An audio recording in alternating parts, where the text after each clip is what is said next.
आज हमारे साथ बातचीत करने के लिए मौजूद है गांधीनगर विधायक अनिल कुमार वाजपेयी जी। सर, स्वागत है आपका हमारे चैनल में। बहुत बहुत आपका भी धन्यवाद। सर, आपसे जानना चाहूँगी कि भाजपा सरकार गांधीनगर क्षेत्र में किस तरह से कार्य कर रही है। देखिए, मैं 2015 में इस क्षेत्र से विधायक बना था। उस समय यहाँ की काफ़ी बड़ी बड़ी समस्याएं थीं। जब से गांधीनगर बसा, एक भी सरकारी अस्पताल, कोई सरकारी डिस्पेंसरी इस गांधीनगर विधानसभा में नहीं थी। जबकि यहाँ 10 साल यहाँ मंत्री रहे और 4 बार के विधायक थे। उसके बाद भी चाहते तो कई डिस्पेंसरी बनवा सकते थे, नहीं बनवा पाए। मैं जब जीत कर यहाँ पर आया और लोगों ने कहा, हमने वो वादा पूरा किया। आज दिल्ली की पहली पॉलीक्लिनिक मैं लेकर आया। आज 9 मोहल्ला क्लिनिक, सरकारी डिस्पेंसरियाँ मेरी विधानसभा में चल रही हैं। यहाँ पर सड़कों की बहुत बुरी हालत थी। Gandhinagar main road, circular road, ये ऐसे रोड थे जो 17 सालों से नहीं बने थे। हमने वो पूरी विधानसभा में ईस्ट आज़ाद नगर से लेकर और घूम के आप दोबारा कैलाश नगर से होते हुए ईस्ट आज़ाद नगर में अगर आप जाएंगे तो मेरी विधानसभा में सारे सर्कुलर रोड हमने बनवाए। यहाँ पर लाइब्रेरी सेटअप कराई। यहाँ हर पार्क में झूला, जिम, ऐसा कोई नहीं है जो हमने न लगवाया हो। और LED लाइट पूरी दिल्ली के अंदर आप चले जाइए, मेरी विधानसभा को छोड़कर 69 विधानसभाओं में 120 वाट की LED लाइट कहीं आपको नहीं मिलेगी। केवल मैंने यहाँ पर जो है 1200 लाइटें LED लगवाई। आप रात जब होगी तो आप देख सकते हैं कि आपको लगेगा कि सड़कों पर दिन जो है उजाला हो गया है। ऐसे बहुत से काम थे जो हमने कराए। स्कूलों में जो था, यहाँ पर हमारे यहाँ पे कुछ ज़्यादा डेवलपमेंट नहीं था, जबकि शिक्षा मंत्री यहाँ से रहे हैं। आज मैं ले चलता हूँ, आपको दिखाता हूँ कि हमने स्कूल में हम लोगों ने क्या क्या कराया है। और जो भी हमारी SMC की मीटिंग्स होती थी, मैं हर मीटिंग में आज भी स्कूल में जाता हूँ। वहाँ पर जाकर देखता हूँ। कई स्कूल ऐसे हैं, बुलंद मस्जिद का एक स्कूल मेरा कैसे था जहाँ पर 83% बच्चे नहीं आते थे और 17% जो बच्चे आते थे वो गवर्नमेंट की तरफ से जो वजीफ़ा टाइप या जो भी मिलता था वो लेने आते थे। आज उस स्कूल में जाकर आप देखिए, पूरी गार्डनिंग करा दी, सारा स्टैंड बनवा दिया और सारा काम किया। अभी भी एक वृद्धा आश्रम हमने बनवा के तैयार करा दिया है। और बुलंद मस्जिद में, शास्त्री पार्क में एक बड़ा 4 मंजिल, जिसको आप मिनी हॉस्पिटल कह सकते हैं, अभी कोरोना की वजह से थोड़ा दोनों जगह लेट हो गया और वो बिल्कुल बन के तैयार है। यहाँ पर एक चौपाल शास्त्री पार्क में, एक चौपाल बुलंद मस्जिद में, ये बिल्कुल इस पर काम शुरू होने जा रहा है। और राजेश पायलट चौपाल, जो मेरे बजट से हमने 1 करोड़ रुपए की लागत से उसका रिनोवेशन करवाया। जाटव चौपाल है, 68 लाख रुपया मैंने उसका रिनोवेशन हम लोगों ने कराया है। तो ये सब वो काम थे जो पेंडिंग थे और जो आज तक नहीं हुए। और हमारी भावी योजनाएं भी हैं। अभी राजगढ़ मिनी स्टेडियम है हमारे यहाँ, 1 करोड़ 5 लाख रुपए का हमने बन के बिल्कुल तैयार करा दिया है। उसमें बैडमिंटन कोर्ट भी है, बहनों के लिए जिम अलग है और भाइयों के लिए अलग जिम है। उसके अंदर बच्चों के लिए झूला है और 3 बैडमिंटन कोर्ट, एक ये जस्ट महावीर स्वामी पार्क पे यहाँ एक बैडमिंटन कोर्ट बनवाया है और एक राजगढ़ में और एक badminton court Maharana Pratap park में। और महाराणा प्रताप पार्क का जो पार्क है काफ़ी बड़ा पार्क है, उसमें माननीय लेफ्टिनेंट गवर्नर साहब से भी बात की है और बड़ा डेवलपमेंट उसके अंदर अभी और होने जा रहा है। सर, आपसे जानना चाहूँगी, आने वाले यूपी चुनावों में भारतीय जनता पार्टी की तैयारी किस तरह से चल रही हैं। देखिए, उत्तर प्रदेश में भारतीय जनता पार्टी की बहुत अच्छी तैयारी चल रही है। मैं खुद परसों बनारस में था, कल मैं जौनपुर में था और भाजपा के ही नहीं, आम पब्लिक के लोगों से हमने बातचीत की, बगैर बताए कि मैं दिल्ली का विधायक हूँ बीजेपी का। तो मैंने पूछा कि भाई क्या स्थिति है, तो लोग कह रहे हैं योगी जी को वोट देंगे हम, और निश्चय ही भाजपा की उत्तर प्रदेश में सरकार दोबारा बनेगी। विपक्ष कुछ भी करता रहे या जो भी जोड़ तोड़ करता रहे, लेकिन सबसे बड़ी बात है उत्तर प्रदेश के अंदर लॉ एंड ऑर्डर की है। आज से पहले वहाँ जो क्रिमिनल्स थे वो खुलेआम घूमते थे, लूट मारी, ये सब गुंडागर्दी, फिरौती, ये सारी थी। और आज सभी लोग अखबार में पढ़ते हैं, सब लोग टेलीविज़न पर भी देखते हैं कि अपराध पर एक बहुत बड़ा अंकुश और करप्शन पे एक बहुत बड़ा अंकुश योगी जी की सरकार में हुआ है। और निश्चय ही उत्तर प्रदेश में योगी जी की सरकार भारी बहुमत के साथ बनी। सर, महंगाई की अगर बात करें तो ये एक अहम मुद्दा है। डीजल, पेट्रोल, एलपीजी सिलेंडर जो है लगातार इनके जो दाम है बढ़ते जा रहे हैं, तो किस तरह से भाजपा सरकार जो है इसको कंट्रोल करने की कोशिश कर रही है? बिल्कुल, देखिए अब आप देखिए 2 साल से कोविड है। अब कोविड में सरकार का खर्चा तो है, सारा बिजनेस बंद हो गया, लोगों के लॉकडाउन लग गया और अनिश्चितताओं का दौर था।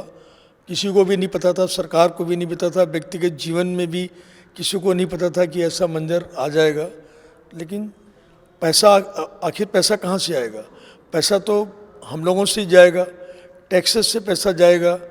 टैक्स भी बहुत से लोगों ने भी टैक्स भी नहीं दिया है, चाहे वो सेल टैक्स हो, चाहे वैट हो, चाहे इनकम टैक्स हो, और बेचारे देंगे भी कहाँ से?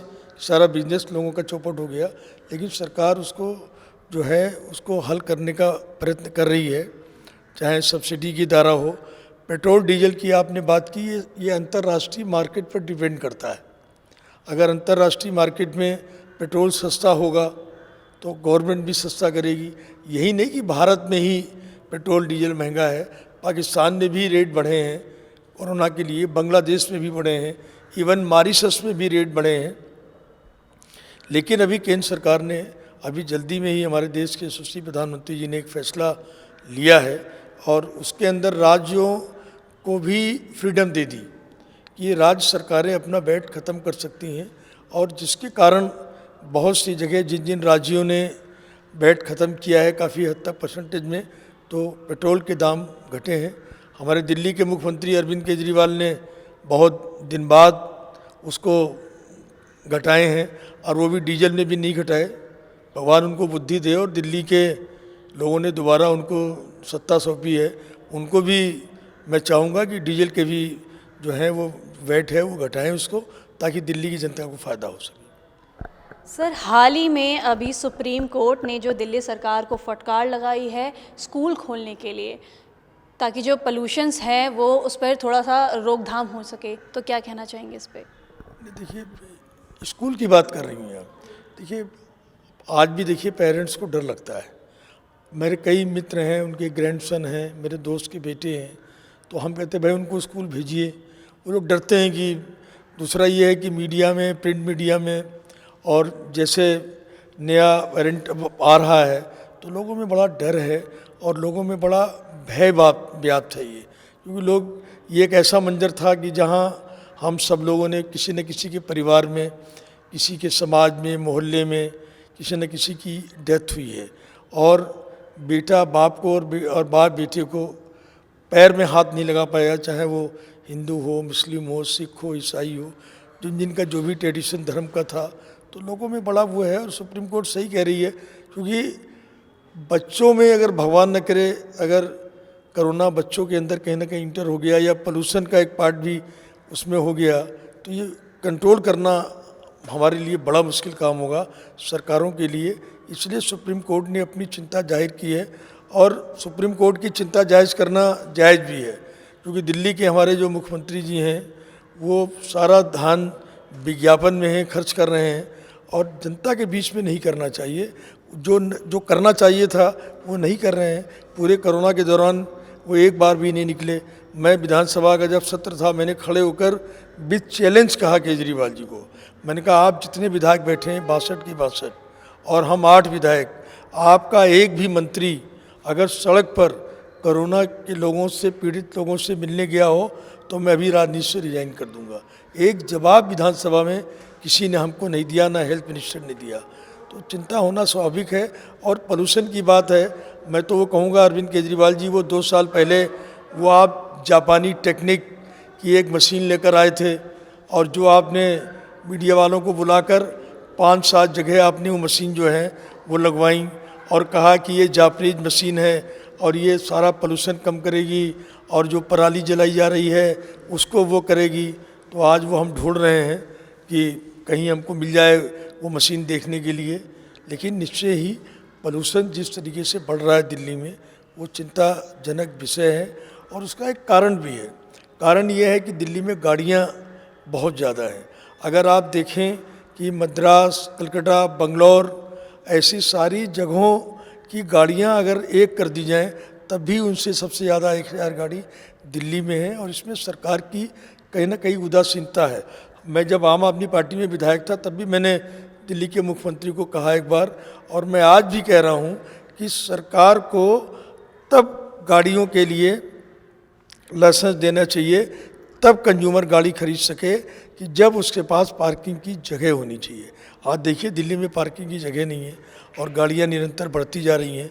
आखिर ज़मीन तो नहीं बढ़ रही है, ज़मीन तो वही है, गाड़ियाँ बढ़ रही हैं। तो निश्चय ही जब गाड़ी 100 से 1000 गाड़ी अगर हो जाएंगी तो पोल्यूशन तो इफेक्ट करेगा ही। सर, कृषि कानून जो है वापस ले लिया गया है, लेकिन अभी भी जो किसान हैं धरने से हटने को तैयार नहीं हैं। उनका कहना है कि कृषि कानून के साथ साथ एमएसपी और सीए तथा अन्य बिलों को भी सरकार वापस ले। तो आपको नहीं लगता कहीं ना कहीं ये उनकी मनमानी है? देखिए मैं बताऊँ, पहली बात तो जो हमारे देश के यशस्वी प्रधानमंत्री माननीय नरेंद्र मोदी जी ने कृषि कानून वापस लिया, ये उनका एक बड़ा दिल था और अभूतपूर्व एक फैसला था उनका।